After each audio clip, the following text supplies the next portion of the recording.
Welcome, स्वागत आहे आपल्या छोट्यामध्ये. बजेट 2025 मध्ये शिक्षणासाठी नेमके कोणते बदल करण्यात आलेले आहेत, तर हे निर्णय कोणते आहेत? त्याच्यामध्ये मेडिकल क्षेत्र, IIT क्षेत्र, त्याच्यावर अटल टिंकरिंग लॅब आणि शालेय जीवनावरतील विद्यार्थ्यांमध्ये याचा नेमका कोणता परिणाम होणार आहे? शिक्षणामध्ये सध्या आर्टिफिशियल इंटेलिजन्स वरती कोणते निर्णय घेण्यात आले, तर आजच्या व्हिडिओमध्ये आपण डिटेलमध्ये पाहूया. मेडिकल क्षेत्रामधील विद्यार्थ्यांसाठी नवीन 10,000 जागांची घोषणा केलेली आहे. त्याच्यामुळे ऑलरेडी आता UG आणि PG म्हणून 1.1 लाख विद्यार्थ्यांसाठी जागा होत्या. त्याच्यामध्ये 10,000 नवीन विद्यार्थ्यांसाठी जागा येणाऱ्या 1 वर्षामध्ये उपलब्ध होणार आहे. त्यामुळे 5 वर्षामध्ये टोटल एकूण 75,000 नवीन जागा तयार करण्याचा त्यांचा निर्णय आहे. त्याच्यामुळे जे नीट सारखी एक्झाम देऊन विद्यार्थी पुढे जात असतात, त्यासाठी जे काही भरपूर फीज पालकांना आज मेरिट लागल्यानंतर सुद्धा लाखो मध्ये कोट्यावधीमध्ये विद्यार्थी आज फी भरून पुढे डॉक्टरची डिग्री शिक्षण घेत असतात.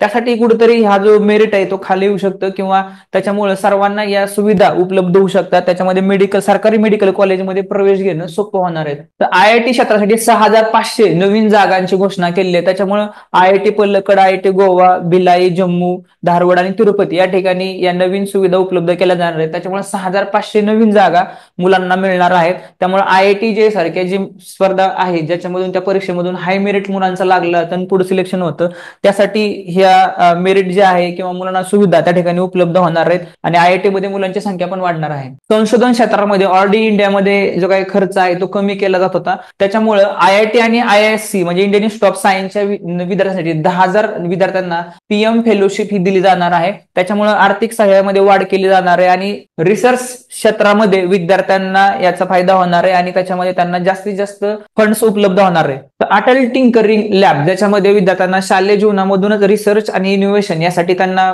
एक्सपिरियन्स दिला जातो. त्याच्यामध्ये AI म्हणजे आर्टिफिशियल इंटेलिजन्स, रोबोटिक्स यांचा त्यांना अनुभव दिला जातो. अशा अटल टिंकरिंग लॅब सध्या भारतामध्ये 8,706 लॅब आहेत. त्याच्यापैकी 60% लॅब ह्या सरकारी स्कूलमध्ये आहेत. तो आता नवीन 50,000 लॅब्स तयार करण्याचा उद्देश त्यांनी ठेवलेला आहे येणाऱ्या 5 वर्षामध्ये, ज्याच्यामुळे ग्रामीण भागातल्या विद्यार्थ्यांना सुद्धा ज्या तंत्रज्ञान आहे त्याचा त्यांना ओळख होणार आहे. पुढचा महत्वाचा निर्णय म्हणजे सर्व सरकारी शाळांना ब्रॉडबँड इंटरनेट, भारत नेट या प्रकल्पाद्वारे जोडलं जाणार आहे. त्याच्यामुळे फास्ट इंटरनेट सर्वांना उपलब्ध होईल आणि त्यांना डिजिटल शिक्षण पण त्या ठिकाणी घेता येणार आहे. त्याचबरोबर भारतीय भाषांमध्ये ज्या शिक्षणाच्या महत्वाच्या पोस्ट ग्रॅज्युएटच्या डिग्रीज आहेत त्या सुद्धा मुलांना घेता येणारे, शिक्षण घेता येणारे. भारतीय भाषेमधून डिजिटल बुक्स त्यांना उपलब्ध केले जाणार आहे. त्याच्यामुळे मराठी भाषेमधून समजा विद्यार्थी तर त्याला मराठी भाषेमधूनही पुढचं शिक्षण त्या ठिकाणी घेता येऊ शकतं.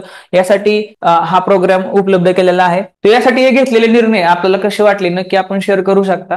आजचा व्हिडिओ आपल्याला कसा वाटला आणि पालक म्हणून आपल्या याच्यामधून काय आयडिया आली, क्लॅरिटी आली, नक्की आपण शेअर करू शकता. सैनिक school, Navodaya Vidyalaya, military school यासारख्या स्पर्धा परीक्षेची तयारी आपण ऑनलाईन पद्धतीने आपण करत असतो. आपले बरेचसे उपक्रम आपल्या युट्यूब चॅनलवरती लाईव्ह क्लासेस पण चालू असतात आणि पालकांसाठी ज्यांना या स्पर्धा परीक्षा काहीच माहित नसण्यासाठी आपण वेबिनार पण घेत असतो. या सर्व उपक्रम आयडिया आपल्या युट्यूब चॅनलमधून आपल्याला येत असते. त्याच्यामुळे भविष्यामधल्या व्हिडिओसाठी आपल्याला शेअर आणि सबस्क्राईब करू शकता. धन्यवाद. Thank you very much. जय हिंद, जय महाराष्ट्र.